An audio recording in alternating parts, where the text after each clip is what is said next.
Oh my goodness, Bob, we're going on tour. This is so exciting. Listen, y'all, tickets are available right this very second. Help us sell this tour out. Help us go bananas. So the next time y'all see us, we'll be at Madison Square Garden, Hanny.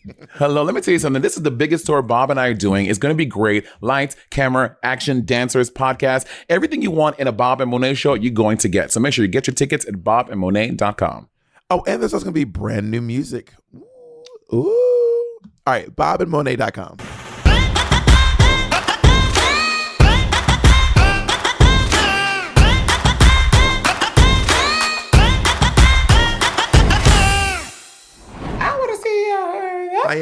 I haven't shaved my head, so I need to wear a baseball cap, and I asked Jacob to go grab me a hat. Mm-hmm. Look at this motherfucker. Ooh, loads. You know, when the straight people see stuff like this, do you think loads? Do you think? Oh, I was thinking like dirty loads. No, it is that kind of load. Girl, if Jacob, I said, Jacob, where'd you get this hat? He goes, I had it custom made. So like when straight people see this stuff, do you think they get it? Or do you think only like queer people or gay men, honestly, specifically, are like, you know? I think that loads is pretty queer coded.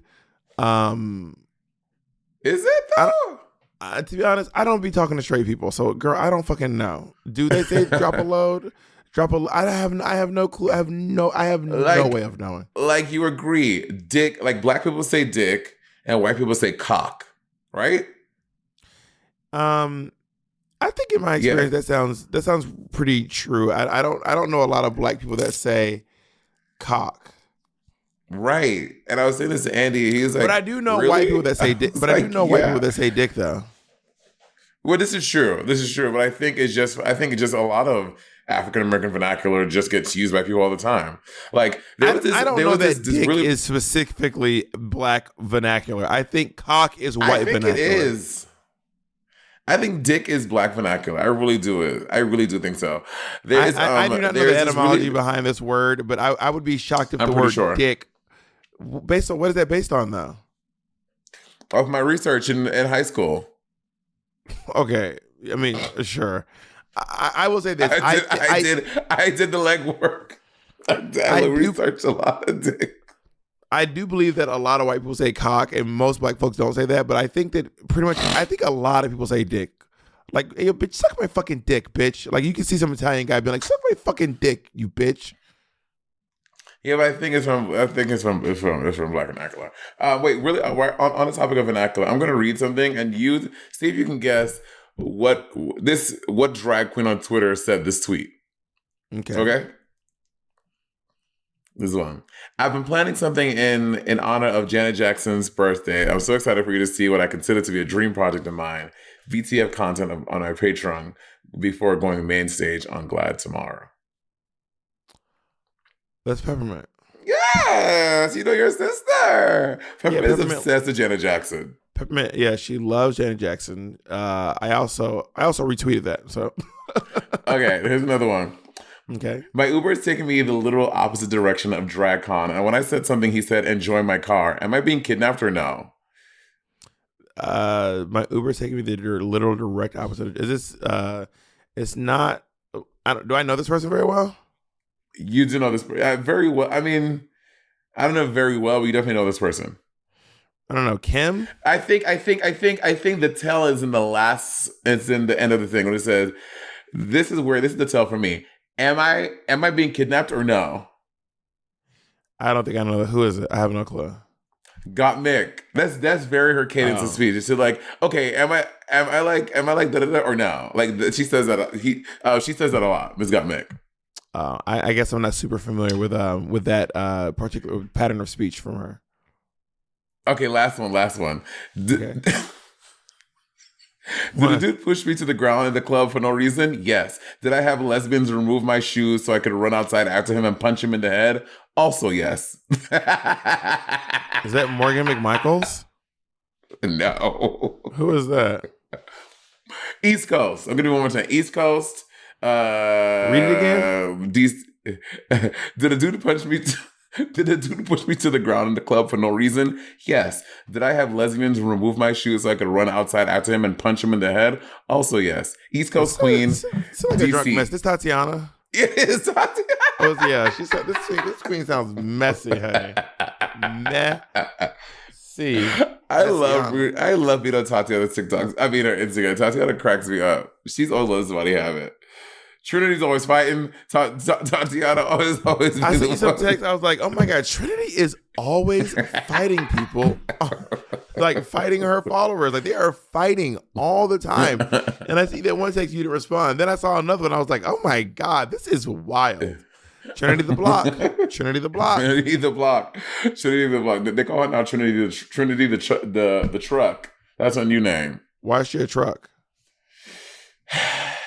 Okay, I've come to realization. Patty Is she and driving I. a pickup or something? No, she just like very Trinity would like for Trinity, but this is all in like the best way and like very funny. Like on the tour, like anytime they would say something, she was like, "Girl, I'm not doing that. You're not gonna have us in drag from 6 a.m. until 10 p.m. No, ma'am, we're not doing that." Like she kind of like steamrolls or bulldozes to like the yeah. It's very Did she ever end up doing the the stuff she said she wasn't gonna do? Yes. Yeah, that sounds like drag. But I will say, there is something about you. I think we told us this story in the podcast before. Are you comfortable talking about it again? I don't know what you're talking about. So let's find out.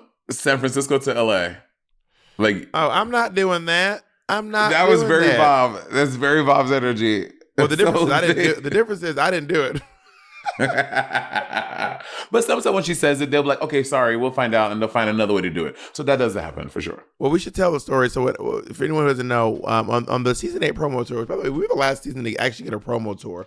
We went on an 8-city tour to watch our season in 8 different cities, and between San Francisco, it was ending in Los Angeles, and from SF to LA, they decided they wanted to put us on a tour bus. Not a tour bus. Sorry, a party bus. Yes. From SF to LA, which is a 6-hour drive, y'all. Okay. They wanted us to be in drag the entire time and make a stop at a restaurant on the way. And I said, I'm not doing that. And then, and a couple other girls like, I don't want to do it either. So then what I did was I drafted a letter. And I emailed it to all the girls, and I told everyone to send the email at the exact same time, so that we were all actually together, so they wouldn't know who it was coming from.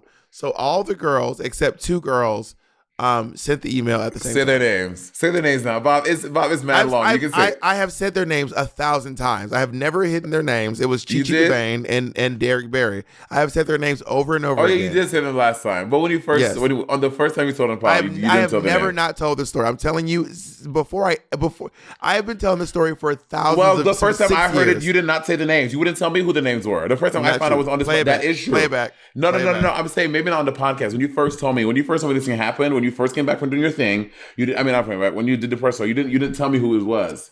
That's also not true, but go ahead. That is true. I know for a fact. We have on this podcast proven over, I think, upwards and it could be 2 million times. There'll still be one time that I could be right. That you will just blatantly say things that are just based on nothing. I know for a fact. You did not tell me when it first happened. It was like you telling me spoke about it in real time. You telling me in private. I was like, but I won't tell you who, Monét. Yes, I Bob, at that time. Yes, because also I think you're also forgetting. I have no interest in arguing this with you. Literally none. Then don't. I know that's what happened, and it was later on you told me, and I was like, oh, work. I gagged, but in the real time, you did not tell me in real time. No interest. The phone charging sound. That was Jacob. Jacob's got something charging over there. It was a computer. Did you see what I sent you on TikTok? No, what did you send me? With Marlon Wayans. What is it? It's a video of Marlon Wayans. We'll play you. I think you should play it because when we play the TikToks in here, it's good because people who are listening can get the context. It's a video of Marlon Wayans explaining why he would never do White Chicks 2. He's like, hell no. I already saw that. Actually, yeah. And when you and I were talking about, I just happened to run across. I was like, oh, so you did drag? Okay, go on. Oh, so you did drag. Pop off. No, no, Bob. It took them 7 hours to get into the looks. 7 hours. It is not. Bitch, who's besides Valentina? Valentina? I'm about to say, besides Valentina, who else is taking 7 hours to get in drag? That is, Some girl, people do. that is insane to me. Girls who take that long to get in drag, I'm like, no. The No. Grinch, Jim Carrey and The Grinch took, I think, 9 hours to get into full drag for his thing. I think that Colin Farrell for the Batman, The Penguin, also the Batman, took like 5 hours to get in. No. Eddie Murphy did it for like 7 different characters. I know. Well, but also, what was I going to say? Oh, it may be something about, I mean, I get it still takes a lot of time, but having just being able to wake up at 5 o'clock in the morning and literally fall asleep and let somebody put it on you, that also must be way different than you sitting there every day, afraid that you're fucking up your makeup. But when I do prosthetics, I'm always so like nervous about I'm going to fuck it up. I've seen the White Chicks movie. I don't know. I don't know what's 7 hours about this. And this is no shade. I do not know what about this drag is 7 hours. Well, Make sense. 7 hours. To be fair, we don't do prosthetics, so we can't speak to what that process is. I've worn prosthetics. We have both worn prosthetics. And you've worn them too. Yeah, but someone who is a professional makeup artist, I'm sure that I've had professionals put prosthetics on me and it's never taken 7 hours. Well, ever. Listen, I have put prosthetics on myself, and always when I do my own prosthetics, and it'll just be like something small, like a horn or like something on my nose or something. And that 7 hours. I buffer an hour just for that. So I can only imagine when it's like you have multiple pieces. Vivian, I've seen Viv do prosthetics, and it looks like it's. And I can't speak to White Chicks. Obviously, I'm not a special effects makeup artist. But when she does like different things, she had to start like 3 hours before because it looks like one piece, but it's literally layered once to give you the desired effect. So I'm not a SFX person, but I can imagine it does take that long. I don't know. Sure. That I obviously, apparently, it did take that long. I just don't get. It's like when Valentina does her makeup. There's no reason it should take that long. There is an easier, softer way. It does not have to take that long. Valentina is a unique case, but also the reason why it takes us so long is because, like, y'all seen tutorials. Look at her. I mean, I've never seen her Cosmo one, so I don't know if it's that long. But Valentina she'll do her eyebrows, and she'll like paint them on, and she'll spend time. Y'all see how she has the little strokes. Each stroke in her eyebrow, she's like,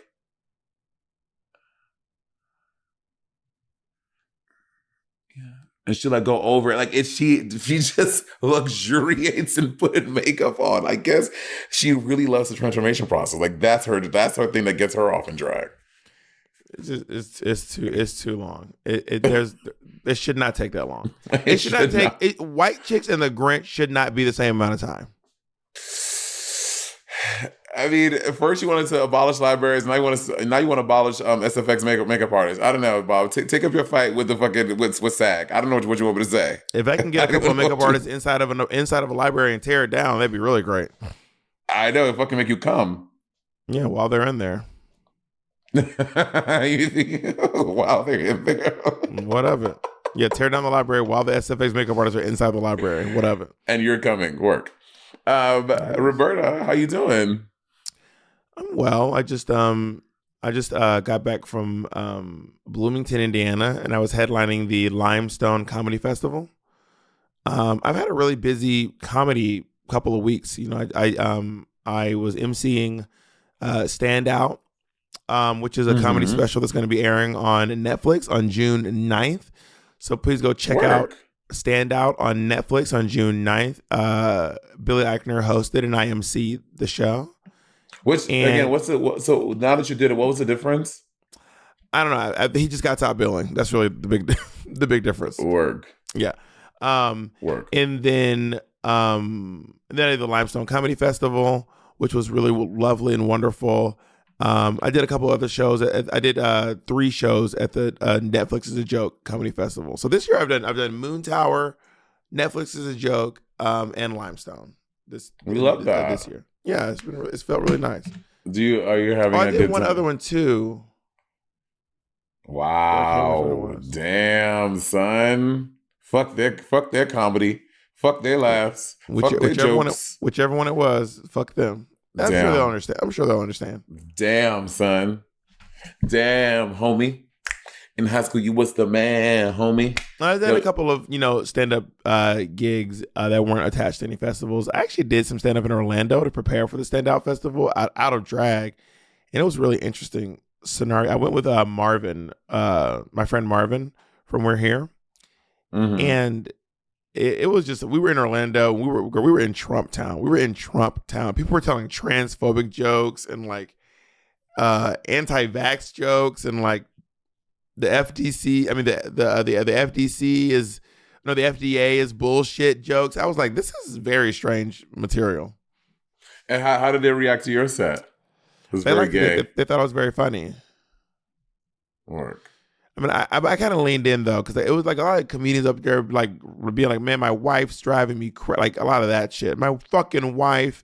So I got up and I put my purse down. And I was like, ugh, my wife is like driving me crazy.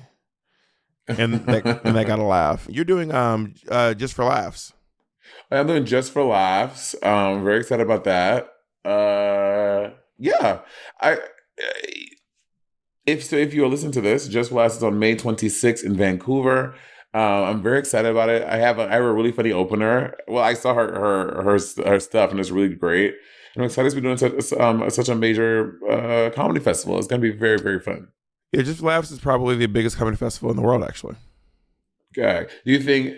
I guess because Netflix is so new, but I would think Netflix is a joke would probably be the biggest, but it is also their first year. Yeah, and Just for Laughs is like the most prestigious comedy festival in the world. That's amazing. So congratulations. Thank you. Let's do some Advicery, shall we? Oh, work. What did you have to say about Just for Laughs? I had something to say and I completely forgot, so never mind. Ginkgo biloba. All right, let's Hi ladies.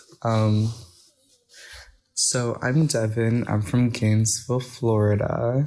I work at Dave & Buster's and I'm a waiter there. So, I see a lot of people come and go, but we got a new buster recently. He's this really cute guy. And, from the first day, we kind of like hit it off and, kind of were like flirty. And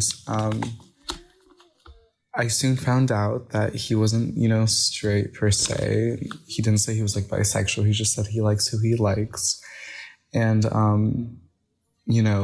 somebody asked him in my presence, would he fuck me? And he said yes. And so, obviously the boy likes me a lot, right?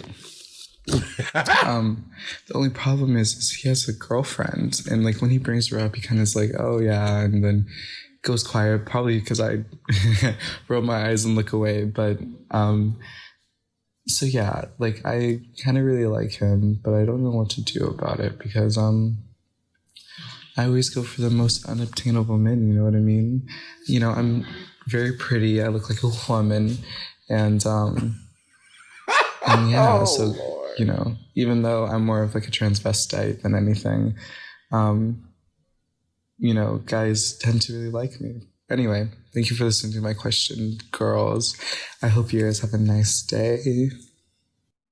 That was a wild ride. That was a wild ride. Girl, what is going on in this message? Oh my God. There is so much going on here. I need a shot. Do you want to take it away? You can start. Maybe you should take a shot of green apple syrup vodka. I don't have any with me. I normally do, but I don't have with me right now, which kind of sucks. That was very interesting. This honestly, this sounds messy. And whether or not it's something, okay, you're saying you like this guy, bitch. Are you trying to fuck or do you like this guy? If you like someone, stealing someone from someone else is always a bad sign. If they are willing to cheat on someone with you, they will cheat on you with someone. How you get them is how you lose them. So, like, if you're Mr. Steal Your Girl, you know what I mean? If you're trying to mop up somebody's partner, this sounds very messy. And I think that if you're just trying to fuck, then sure, fuck. But he can't be that fucking hot. Just fuck somebody else. I mean, if you're gonna ruin someone's relationship, just fuck someone else. You know what I mean? It sounds like there's some sneaking around on his partner unless they're open. Mo, bitch, are you here? Yeah. Bitch, I thought it's not like you just stopped mid sentence. You're like, unless they're open. I thought you were. I didn't know you were done. I thought you were frozen or something. Yeah. This sounds very, very messy, and you need to. I agree, Bob. You need to decide. Do you want to fuck this person, or are you trying to date this person? Like, and you know, you need to make that very clear for yourself and with him. But also, if he wanted to, if you help this man cheat on his girlfriend with you, I mean, I just think again that's a mess. This is someone involved with like where you work at. I mean, I don't know his girlfriend, but now you're running the risk of his girlfriend coming to his job. I mean, I've never experienced that or seen that in real life, but you never know. People get crazy. People do crazy shit. So I just think you're messing around with something at work. You could potentially lose your job over all of this nonsense. So just find somebody else, girl. Do not help this man Ain't no dick cheat that on you. good. Ain't no dick that good, baby. Not even no. Yeah. That was mess town, honey. Ooh, Lord. And Messy. then she was like, I look like a woman. I'm a transvestite. I was like, pop off, pussy hat. Here we go. Play the next one. Hi there, Bob and Monét. I'm a 19-year-old trans feminine person from Tucson, Arizona. You know, gotta love it. I won't give you my name for my own safety because, believe it or not, I am met with hate here in this city. They do not love the dolls. They do not worship the dolls. Not one bit. Not at all. I would just love your advice on how to meet new people, specifically like for a relationship, without having to deal with the apps, because honestly at this point it's getting exhausting. On Grindr, it's all chasers. On Tinder, whether or not I'm met with people who are looking for men or people who are looking for women, the people who are looking for women love me because, not to be egotistical, I am a hot bitch, but they don't like trans people, and the people who are looking for men are looking for men, and I'm not that. So I'm just kind of like running in circles here. It seems like I'm not getting anywhere with anyone, and I would just love to meet people in person and skip all that bullshit. But like, how can you know that you're going to be safe, you know? Because I'm recorded everywhere I go here. So yeah, I would just love your perspective on this. I would love some advice on how to go to like be in adult spaces and feel safe. Thanks so much. Signed, Fem Bitch. Oh, Did it say 19? Or did I make that? Or was that someone else? yeah, I can't. Yeah, Because you you know, played- 19 is tough because you can't go to the bars. Actually, I don't know. A lot of bars are 18. Actually, you go first. I went first last time. Yeah, in small cities, you can often find bars that are 18 and over. Small, I guess, not just small cities, big cities too.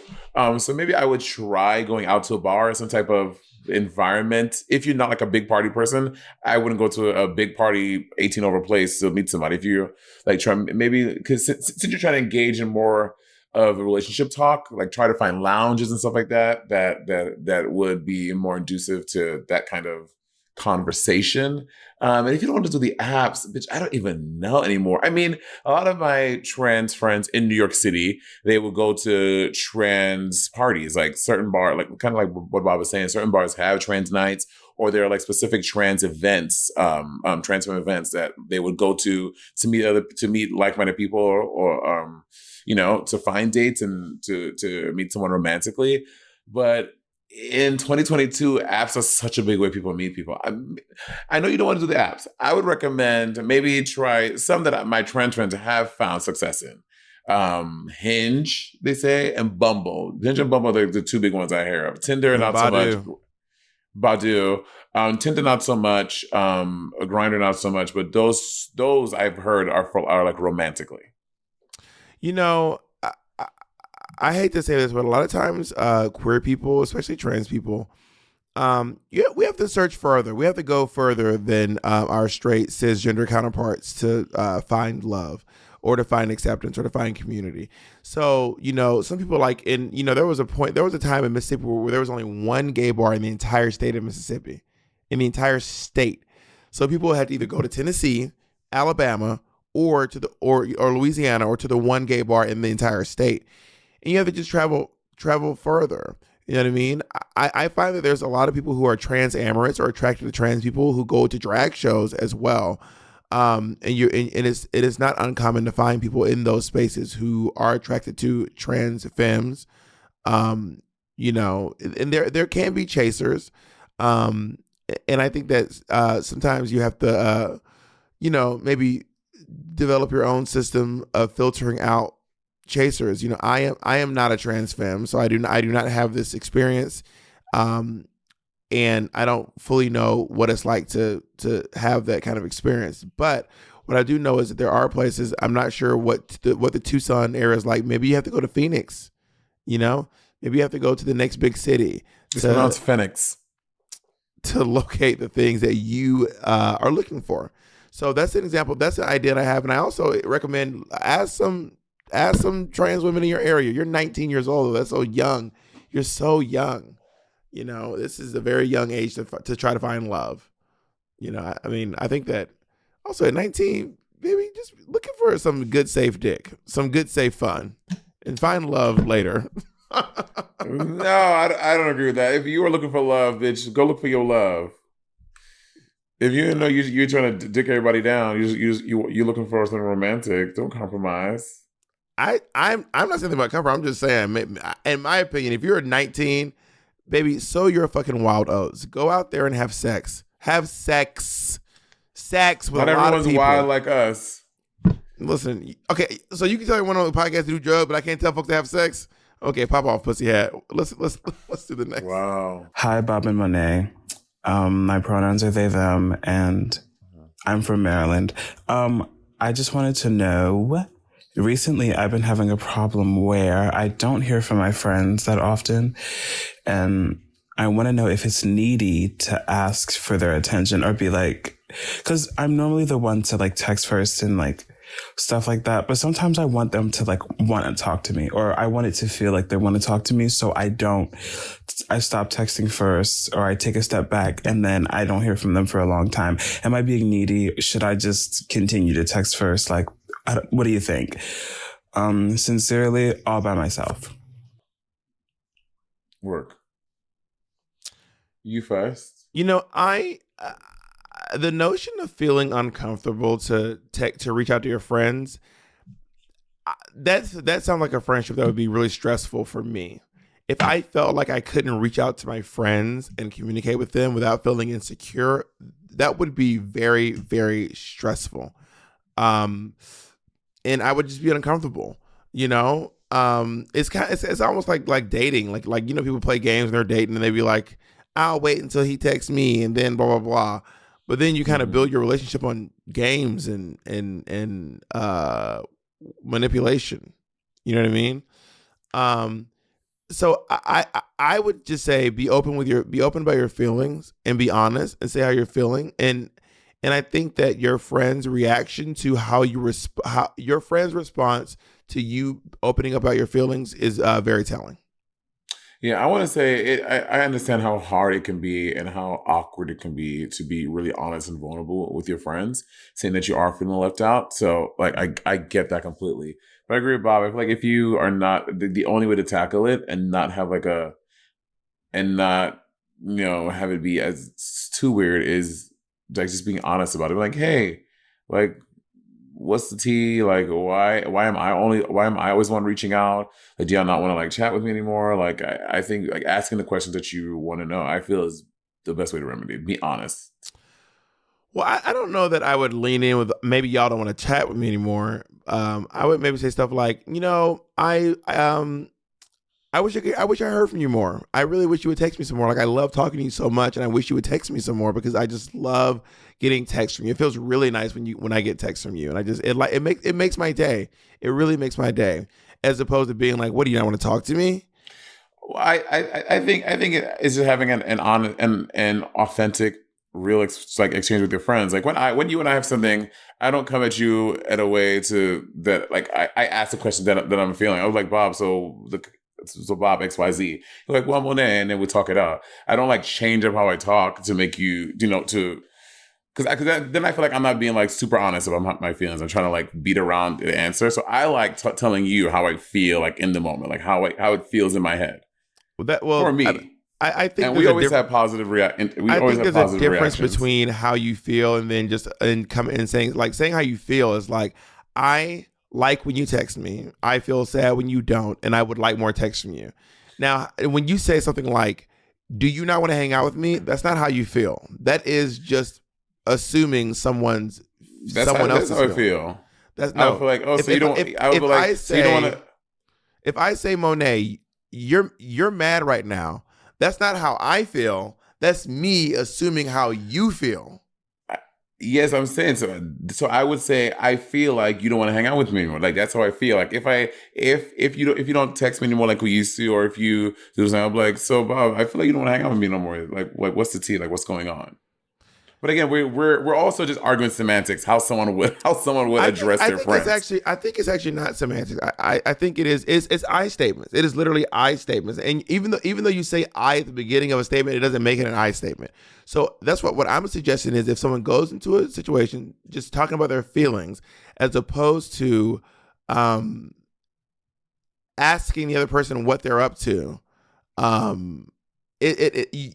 I feel like you will probably have a much more positive outcome if you just mention your feelings as opposed to saying, like, making it like you don't want to hang out. I feel like you don't want to hang out with me. Saying I feel before you assume someone else's actions and feelings doesn't make it an I statement, and it doesn't make it about your feelings. If I say I feel like you're grumpy, I feel like you're in a bad mood. That could put someone like, why are you saying? Instead you go, instead of saying, I feel like you're in a bad mood, you might say something like, oh, I see that you responded really quickly to the thing I said. Like you responded really quickly. And that didn't feel good. Sure. I mean, different strokes for different folks. That's how in my experience of growing in this world, that's how I address my things. And I don't have meltdowns with people. I say that, and then we talk about it, and then we move on. So I don't have aggressive interactions when I approach people this way. I really don't. I can't think of a time that. Yes, I can think of a time that does not mean. You never argue with anyone? I'm about to say, just because I can't think of a time that does not mean that it never happens. But typically, when I address situations in the way that I do not. I don't be out here fighting with a lot of people. I really don't. Even when I met up with Tamisha Iman, I was like, hey girl, and we talked it out, and I made I statements about how I felt about it, and then that was it. I just feel like I've heard lots of stories about you fighting with people, and you're like, I just don't. I did not say do not fight with people. I said I don't be out here. Bob, one of us fights with people all the time, and one of us doesn't. The difference is one of us openly acknowledged that we fight with people, and you were like, I've just never. You the one that go on the podcast and say that. Don't argue with people. You have made those statements one day. You're like, well, now you have made those statements about me not fighting with people more than I have. You're obsessed with me not fighting with people. I'll wait for Bob the Drag Queen videos to find the statements of me saying that you don't fight with people. I said I fight people. I'm talking about what I do. I said I argue with people sometimes, but I'm not saying you don't fight. In fact, if anything, I talk about you. What I often talk about is you calling me heaving about how you tried to physically assault the guy who tried to scam you.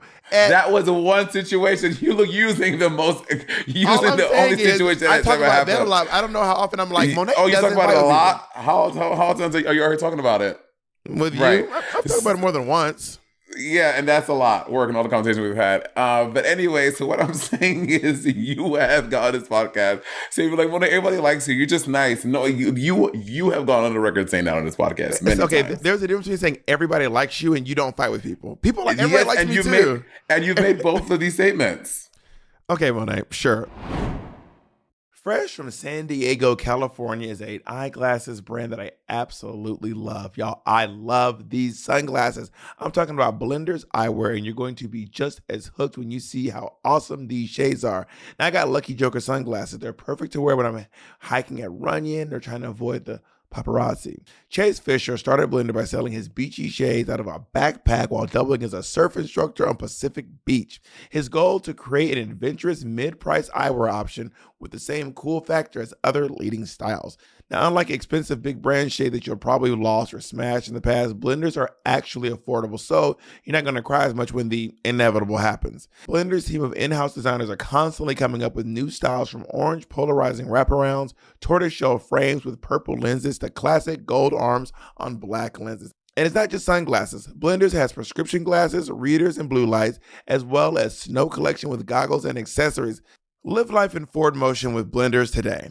To score 15% off your Blenders purchase, please visit blenderseyewear.com and enter promo code SiblingVIP. That's blenderseyewear.com, code SiblingVIP for 15% off. Blenders, rocked with pride worldwide. Spring fever is in the air. Now, with the smell of fresh blooms and the sun shining down on us, you can't also help but feel inspired to spice things up and explore your inner desires and fantasies. Find stories that match your mood this season on Dipsea.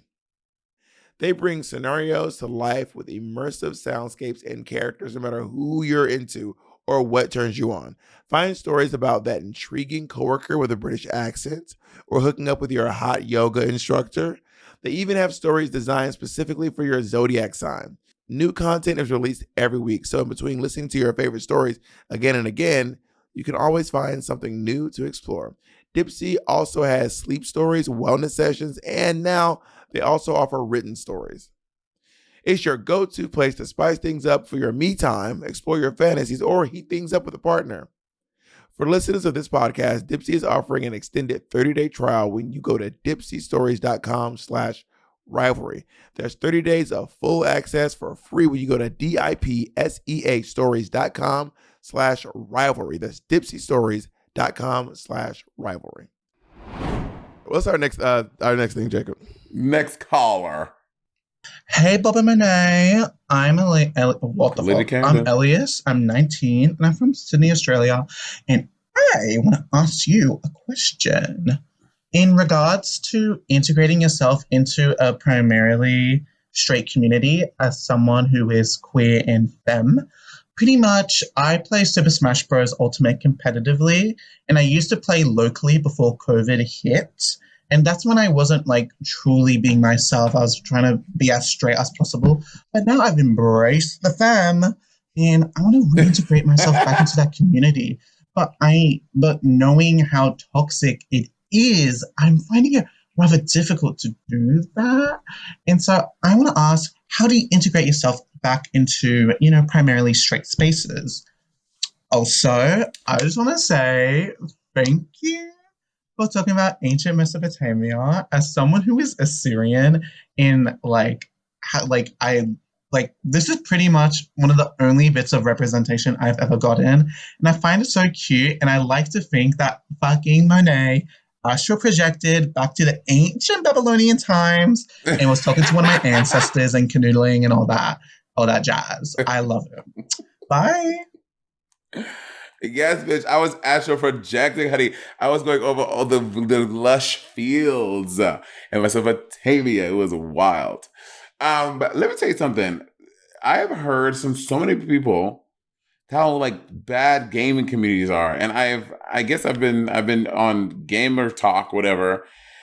And it's like, I feel like in the past week, maybe six videos of some girl being on streaming their gaming thing, and them what? Good. And her owning everyone, whether it be Overwatch or some Call of Duty game, and how the fucking little kids, or sometimes probably grown up men, adults who fucking knows, they'll go in on these women. They're like, you stupid fucking bitch cunt, I fucking hate you. It's so mean and so toxic. So I can only imagine how they are to feminine men. And I mean, honestly, it's tough because on one hand, you just want to just play your game in peace and not people stigmatize you and be rude and nasty to you. But at the same time, you don't want to have to feel like you need to assimilate to make these people feel comfortable in the gaming space, because it's as much yours as it is theirs. But if your goal is to want to assimilate in some way, I really advise you not to. I really advise you to really just, but then who am I to talk? I'm not part of it, so I don't feel how mean it is, but I don't know. I will try to find ways to be as gay as fucking possible. Let them fucking eat that shit and just get so fucking good. You get you a fucking Kirby and mollywop these bitches. Bitch, play with Zelda. Play with fucking Princess Peach and make them feel fucking dumb. Get your little Palutena and gather these hoes. That's my suggestion. I mean, I do not have. I don't know why you think I would be a person who would have advice on how to acclimate or assimilate into straight society, because I left and I have not returned in a very long time. I know very little about straight people. I have no desire to assimilate in a straight culture. I don't even do comedy clubs anymore. The only comedy, I mean, I do comedy clubs, but like only on gay nights. Like it's when I'm there. Like normally when I go to comedy club, everyone's like, "Oh my god, this is the gayest night we've ever had here." Like it's never this gay and happy and wonderful here. And I did tell a story at the beginning of this about how I was at a comedy club recently that was straight, and it was a straight night. But I just did my gay thing. I walked up with my purse. I opened up the set talking about how I was gay, and I can't even imagine wanting to be around straight people for any reason. Like any reason. Because the gaming community is so straight. It's like that is so much of the community. But what about all the queer people? There's so many queer gamers. You and I both know this. There's tons of queer gamers. But I'm sure the ratio of queer gamers to straight gamers is probably, I mean, I don't know the numbers, but I'm sure there are a lot of straight ones. And maybe the queer ones are afraid to be openly queer because they're so fucking rude and nasty. Well, maybe what it is, I'm sure once you get into specialty competitive leagues, they're usually probably more niche, and there's a chance that you're probably just too good for the niche leagues, and you have to be on the world stage and the biggest competitions, which will include some straight people. And there's lots of I can't say lots of because I don't know a whole lot, but I know that one of the top Mortal Kombat players in the world is a gay guy named Sonic, and he's a furry, Sonic Fox, and he's a furry, and he's like, is he still the best? Wasn't that like 2020? Is he still good? I'd say he's one of the top players in the world. I'm sure he's still very good at Mortal Kombat. Well, Sonny, if you out there, I'll fuck you up with some katana, bitch. Sonic Fox. Oh, Sonic Fox. And I have not checked on his gameplay in a while, but I'm sure he's still very talented when it comes to playing Mortal Kombat. And he just really kind of leans into it, and he doesn't seem to switch up what he's doing a whole lot. And I think there's a lot of strength in standing firm in who you are and being true to yourself. And I really think you'll probably get more respect that way. I think about Mateo Lane, who is very much in the world of straight comedy, and he's just so himself, and he gets a lot of respect from every comedian I have ever met. Respects Mateo. Potato Man. Love Potato. His show at the typewriter was so funny. He's a very, very funny person. Shall we do the next question? Hey, dolls. So I am 27 years old. I am gay and non-binary, and I am a professional chemist. So I make a living teaching chemistry to college freshmen and doing biochemistry research.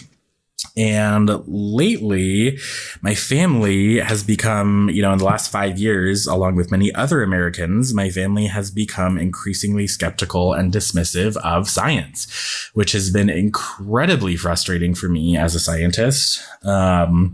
And so I find myself, I've been fighting with my family my whole life because they were very homophobic. So, ever since they found out I was gay in high school, there's just been nonstop fights. And finally, we were, starting to get somewhere on the sexuality front. And now in the last 5 years, things have begun to deteriorate again as they have started to, belittle and patronize not only my sexuality, but also now my profession. So I guess what I'm asking is what would you guys do if you were in my situation? Do you think it's worth it to keep fighting and trying to salvage these relationships, or should I just cut my losses and, invest all that time and energy in my found family? Please help. Sincerely, another child left behind. You want to go first, my dear? I think you went first last time. I'm pretty sure, actually. Yeah, I went first last time. So it's your turn. This sounds really harsh, but if you're a literal scientist and you have a PhD in science, and your family, if they're accountants or something that's not teachers or something that's not scientists, you really, in my opinion, you are probably wasting your time arguing with your family who's not scientists about science. They just don't, baby. They don't know what they're talking about. They do not know what they are talking about. And I understand when it comes to things like the vaccine, you can have a lot of fear for your family because you want what's best for them. And if I have a few anti-vaxxers in my family, and the ones who are anti-vaxxers, I was trying to make sure that they weren't around my mother before she got vaccinated, or before she got fully vaccinated anyway. And then when they released boosters, so I was doing all this stuff being I don't want you guys, and I was asking my mom to make sure they weren't around her, and as long as she was comfortable with that, to keep herself safe. And I know that you can fear for your family's safety, especially if they have comorbidities and they're anti-vaxxers. I mean, there was like a story of a guy who needed a kidney transplant. I don't know if you saw this. He needed a kidney transplant. And but to get a transplant, you have to be vaccinated. And he refused to get the vaccine for fear that it would make him sick. So he just accepted his fate and died, or was gonna die, which is like, they were like, well, you can't live without a kidney. He's like, I'm good. I'd rather not get the vaccine. Damn. I'd rather just go ahead and die. And that is a level of that's not even cognitive dissonance. That is I don't even know what that is. That is where you put your you're putting I don't even have words to describe someone's mentality like that. You know, I've had arguments with people in my family about vaccines and stuff, but I'm not even a scientist. If I was a scientist, I'd be like, we're not having this fucking conversation. You guys don't know what you're talking about. You just don't know what you're talking about. Period. Yeah, when you have friends and family that don't want to take the vaccine, it makes it very difficult, and they put you in a weird. He did not say vaccine, or they did not say vaccine. They just said sciences, and I was equating it to the vaccine in my family. Yeah, I mean, yeah, but when you have people in life who choose not to believe science, and obviously a lot of people who believe in religion fall into that, it makes it very difficult to maintain relationships with them, because you are just vibrating on a different level, another frequency. You have like done the groundwork to learn about science, and when people are like, no, because I just believe in whatever, it makes it very hard to have a fucking conversation with them, because you're like, are you an idiot? So I think it's just accepting that truth, knowing that, and letting that be what it is. And then from there, you make a decision on how you want to interact with these people. And, they're friends and family, so you love them. So you just kind of just take a deep breath, take a gulp, and move on. But it is, you have to make that active decision to be like, you know what, fuck it, they're just an idiot, and proceed with the relationship that way. Yeah, I mean, yeah. As long as you think their actions are going to hurt you or innocent people around them, to let them believe that that the earth, there's no evolution. Let them believe that. If it's not hurting anyone around you, then let them believe that. Yeah. All right, Jacob, hit us. Well, I have a question, which is sort of in line with this. So let's say there are children in your family. Your family is very religious, and there are children in your family who you feel like are being indoctrinated. Do you feel like it's do you want to get them out of that? Do you feel like it's your responsibility to get them out of that? Like, how do you have that conversation about being like, hey, like there are other things, like other, what's the word? Other options besides, other ways to live life. Yeah. I mean, it is apparent. The parents, I mean, when someone has kids, like it is their parents, they get to parent them how they want to. Like, that's none of my business. But I get to choose when they talk to me. I don't prescribe to that. So I have honest conversations about the way I live my life and what that means to me. But as far as their parents go, it is their parents' responsibility to raise them and train them up how they want to. But they can't tell me how to talk to them. They can't tell me to tell the kid about Eshwa or Yahweh or Allah, whatever. I don't have to do that. No, I'm telling them how I interact with the world, how I see the world. No, the earth is not flat. The earth is round for me. Yeah, same. I my family is religious, and I would never ever try to tell my niece and nephew. I would tell my family, I'm here to be a part of my niece and nephew's life, but I'm not raising them. I'm not raising Camion and Nevaeh. You know what I mean? So I'm not putting my values on them in that manner. I mean, they're getting a hint of my values just by interacting with me and talking to me. But no, they're probably gonna, my niece and nephew are probably gonna be Christians because their family is Christian, or they might end up like me and not be Christian at all, and they'll find out in their own time. Mm-hmm. All right, you got the next one, babe? Hey, Bob and Monét. So I wanted to get advice on makeup. For context, I'm a 27-year-old cis gay man. I used to do basic foundation in college just to kind of clean up my complexion, but over the years, I've really wanted to get into more advanced stuff like eyeshadows, eyeliners, lips, kind of all of the things that go into doing makeup. And so I wondered if you had any tips for beginners. I know you guys are drag queens, so I'm sure you have some kind of funny stories of beginning drag makeup and doing it for the first time and trying to figure out what products and tools to use and just how to go about it. So I would really love to hear what you guys have to say. Sincerely, ugly, busted bitch. Love you guys. Oh my God. What is this dance you're Girl, doing? don't be so hard on yourself.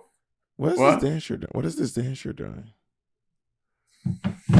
Just a dance. Ga, ga, ga, ga, ga. Do you see it? We announced the Sibling Rivalry Tour. Did you see that lovely, I paid homage to you and posted a video of you dancing?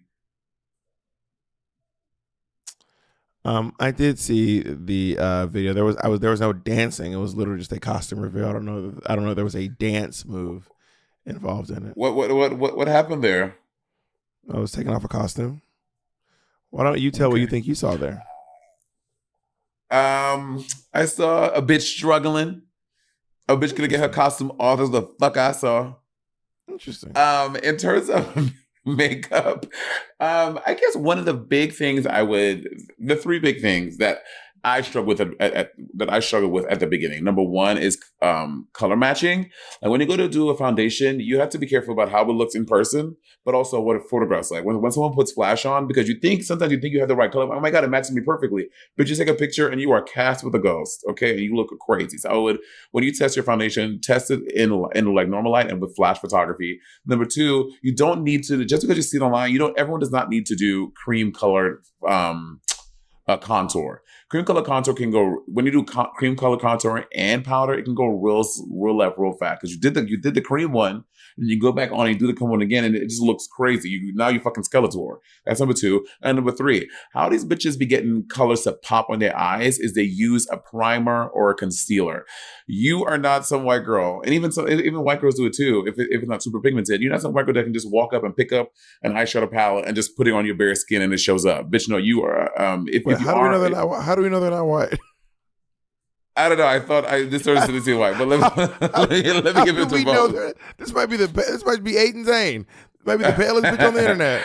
I felt it in my spirit. But anyway, so if you are a black queen, or also a lot of white queens too, because sometimes colors just aren't super pigmented. If you want something to really show up on your eyelids for a foundation, for an eyeshadow, you want to put either clown white down or your concealer color down first, and then put the color on top of that. That's how bitches be on here looking with like their shit be popping. You have to put primer first. A lot of people also use products in different places, and they're intended to get a strong, vibrant eye. You'd be shocked at how many people actually put lipstick on their eyelids, because lipstick is super, super pigmented. It's meant to be super bold, because usually people do not put anything on. There's no primer or anything under your lipstick, so it ends up sticking out more. So you'd be shocked how often people use lipstick for their eyebrows, use blush for their eyeshadow, people really be moving shit around. Eyebrow pencils for the lips. People be moving shit all over the place. Also, the real tea is, baby, we can give you advice right now, but in my opinion, and for me in general, what works best is seeing it. And there are so many tutorials, from simple concealer to full on SFX clown makeup on the internet. Everything you want to find on TikTok, on your phone, bitch. Everything you want to find is right there for you. There's so many great products. There's everything from like liquid foundation to cream foundation to just a little bit of bare mineral. Maybe you're a bare minerals girl. I have no clue. You know what I mean? It really depends on how made up you really want to look when you hit these streets. Like, are you trying to look made up, or are you trying to look a little dusted, or are you trying to make it look natty? You know what I mean? And I also recommend one size. If you like Patrick Starr on TikTok, does these little tutorials. Patrick Starr does full coverage, glam, dragoon, something in the middle, like a influencer going out. Or Patrick Starr sometimes also does just light. He goes in like natural makeup. Like Bob said, there's so many different ones. But Patrick Starr does a lot of them on his TikTok, like pretty often. What's your next stop? I'm here for a week, and then I'm coming back to LA, and then I'm doing my show, The Dynasty Typewriter, and then I'm doing Just for Last on 26. So, Toronto, California, Vancouver, California, and then I'm doing a bunch of little cities around the country. Yeah, I should become Canadian. But let me tell you, Canada, they're not fucking around. Canada, if you want to come into Canada, Canada is making you, Canada acting like it is March 2020 up in here. They are not playing games in Canada. I had some great trade in Toronto. I should get back to Toronto sometime soon. Do you wanna drop his at? You may be advertising for him. I'll DM. Okay. Where are you up to next? Well, my next thing is I'm shooting a music video on Thursday. I'll be shooting a music video by the time it's yeah. I mean, I don't know. Depending on when you're listening to this, you could be listening to this in the year 2027. and I shot this video a long ass time ago. No, then you'll be shooting it that Thursday as well. Yeah, every Thursday from now to the end of time. Whenever you're listening to this, Bob is doing a video on Thursday. Yeah, every Thursday I'm shooting this video. I'm really excited about this. This is probably my biggest music video to date, for sure. This is my biggest music video I've ever done. Are you excited? I am excited. I'm very nervous. My last big music video was Yet Another Dig. And that one at the time felt like, I was like, this is insane. I cannot believe that I'm putting all, and the amount of work I'm putting into this, Yet Another Dig ain't shit compared to the amount of work I'm putting into this video. So I'm very excited.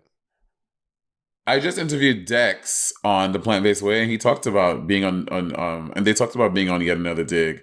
And she was like, baby, it was when Bob was first learning things. Honey, we have no trailer. Bob had us out in the desert. Girl, we were all three of us. Honey. There was no one had a trailer. We were all three of us. It was me, Dipper, and Dex in the he said you had one. No, I did not have a trailer. I absolutely did not have a trailer. A trailer? Okay. Girl, I did not have a trailer. We were in the desert. All of us rolled over there in Assad's Range Rover. and got out of Assad's Range Rover and then stood in the middle of the desert and then started dancing. We were in a church. I don't think Dix was in the church, and we were in a school. So we were rehearsed in this school, which we staged to look like a church. It was actually an old school, but like an old school. But no, I have never in my life rented a trailer, not even once. Okay. I'll definitely get a text to let me know the royalty on that. Have a good day, Monét. Bye, Bob. Goodbye.